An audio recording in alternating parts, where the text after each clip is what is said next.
ایک صحابی کہتے ہیں مجھے اکثر یہ حضور کا فرمان سنتا تو میرے دل میں خیال آتا آخر اللہ کس طرح برکت دیتا ہے اللہ آخر ایک صحابی کہتے ہیں نبی پاک صلی اللہ تعالی علیہ وسلم نے فرمایا عبادت کرو اللہ برکت دے گا. میرے دل کے اندر خیال آیا کس طرح آخر اللہ کس طرح سے نوازتا ہے اعلان کیا ہے. کہتے میں یہ بات سوچ کے نا تو مجھے قضائے حاجت کی حاجت ہوئی. پخانہ پیشاب کے لیے میں نکلا تو ایک جگہ دور جا کے میں بیٹھا کھیتوں میں دور جا کے. کہتے میں پیشاب کر رہا تھا تو ایک چوہا اپنے بل سے نکلا اور ایک ہیرا میرے پاس رکھ گیا. میں پیشاب کر رہا ہوں. کہتے پھر گیا اندر تو ایک ہیرا اور رکھ گیا. پھر گیا تو پھر رکھ گیا. پھر گیا تو پھر رکھ گیا. کہتے 15 ہیرے چھوڑ گیا. اب میں فارغ ہوا وہ ہیرے اٹھائے گھر نہیں لے کے گیا. مسجد نبوی میں گیا کہ حضور سے پوچھوں میرے لیے جائز بھی ہے کہ نہیں. بلوں سے نکل رہے ہیں بلوں سے پیسے نکل رہے ہیں. ہمارے سارے بلوں میں ہی چلے جاتے ہیں. بلوں سے پیسے آ رہے ہیں صحابہ کو برکت دیکھیں عبادت بلوں سے پیسے آ رہے ہیں بل سے. فرماتے ہیں میں وہ ہیرے اٹھائے تو در رسول پہ جب میں نے پہلا قدم رکھا نا مسجد نبوی میں تو مجھے بتانا نہیں پڑا میرے مصطفیٰ نے میرا چہرہ دیکھا اور مسکرا کے فرمایا پتہ چلا ہے اللہ کس طرح نوازتا ہے. خبر ہوئی ہے اللہ کس طرح نوازتا ہے. فرمایا رب کی بارگاہ میں جھکے رہو وہ تمہیں وہاں سے دے گا تمہارا گمان بھی نہیں گیا ہوگا. اس کے حضور تو آؤ اس کی جانب تو توجہ کرو. بندگی کی اپنی ایک لذت ہے سجدے کا اپنا ایک ذائقہ ہے. اگر آپ نبی کریم سید عالم صلی اللہ تعالی علیہ وسلم کی عبادات کو ملاحظہ کریں نا تو سرکار کی زندگی میں کثرت ہے عبادت کی. اعلان نبوت سے پہلے کتنے کتنے مہینے حضور غار حرا میں عبادت کرتے تنے تنہا. حرم کعبہ قریب تھا لیکن وہاں رش ہوتا تھا لوگ ہوتے تھے. فرمایا میں اکیلے میں اپنے رب کو منانا چاہتا ہوں. کتنے کتنے ایام حضور غار حرا میں عبادت کرتے. پھر صحابہ کرام علیہم رضوان فرماتے ہیں کہ مدینہ منورہ میں حضور کا یہ رنگ ہوتا اتنے لمبے سجدے کرتے کہ لگتا روح مبارک کی پرواز کرتے اتنے لمبے سجدے کرتے.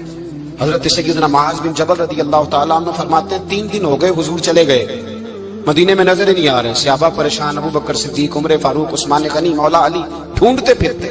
حضور سید عالم صلی اللہ علیہ وسلم کا پتہ نہیں. فرماتے ہیں جناب صدیق ایک بار گھومتے گھومتے جبل سلا کی پہاڑی کے قریب گئے. ایک چرواہا بکریاں چلا رہا تھا اس سے پوچھا تم نے میرے محبوب کو تو نہیں دیکھا. تو کہنے لگا مجھے نہیں پتا تمہارے محبوب کون ہے. ایک آدمی آج 3 دنوں سے غار میں رو رہا ہے اتنی شدت کے ساتھ روتا ہے کہ میری بکریاں جا کے غار کے سامنے بیٹھ جاتی اور بکریاں بھی روتی ہیں. میں بڑا کھینچتا ہوں پر لوٹتی نہیں. رات کو گھر لے کے جاتا ہوں تو جاتی نہیں. سویرے باڑے سے نکالتا ہوں تو دوڑی ہوئی آتی پھوٹ پھوٹ کے روتی ہیں. لیکن حال یہ ہے کہ دودھ پہلے سے بھی زیادہ دیتی ہے. حضرت ابو بکر صدیق کہنے لگے یہی تو میرے رسول پاک علیہ الصلوۃ والسلام کے نبی ہونے کی علامت ہے. اس صحابہ کو بلایا 3 دن سے حضور سجدے میں. کتنے دنوں سے؟ یہاں سجدہ لمبا ہو جائے تو امام کے پیچھے لوگ بھاگنے لگتے ہیں کہ صاحب آپ تو فارغ ہیں مجھے تو ڈیوٹی پہ بھی جانا تھا. 3 دن سے حضور سجدے میں اتنا طویل سجدہ اتنا طویل. صحابہ کہتے ہیں قدموں میں جا کے لگے محبوبہ بس کریں آ جائیں. حضور نے فرمایا رب نے سورہ ہود نازل کر دی ہے سب حکم آ گئے. وہ کہتا ہے میں تیری امت سے حساب پوچھوں گا میں اپنے رب کو منا رہا ہوں. بکر جاؤ مجھے منا لینے دو. حضور نے ہمیں بتلایا ہے کہ رب کو سجدہ کرے تو رب مانتا ہے. اس کو منانے کا طریقہ سجدہ کرنا ہے جھکنا ہے عبادت کرنا ہے. کہا وہ مانے گا تو میں آؤں گا. تڑپ گئے صحابہ. اور ایک روایت ایسی بھی ہے کہ جب بات نہ بنی تو حضرت فاطمہ سے عرض کیا. حضرت فاطمہ شام کا سناٹا چھایا اپنے آپ کو کپڑوں میں لپیٹا دائیں بائیں شہزادوں کے لیا تو حضور کی بارگاہ میں گئی. کہنے لگی محبوبہ بس کریں گھر آ جائے مدینہ سونا ہو گیا ہے. مسجد نبی کی دیواریں بھی روتی ہیں یا رسول اللہ ستون مجھ سے آپ کا پوچھتے ہیں گھر آئے. نبی پاک نے فرمایا فاطمہ تو بھی دعا کر میں بھی دعا کرتا. حضرت فاطمہ بھی ساتھ والے کونے میں سجدے میں گر گئی. پھر دعا ہوئی پھر التجا ہوئی.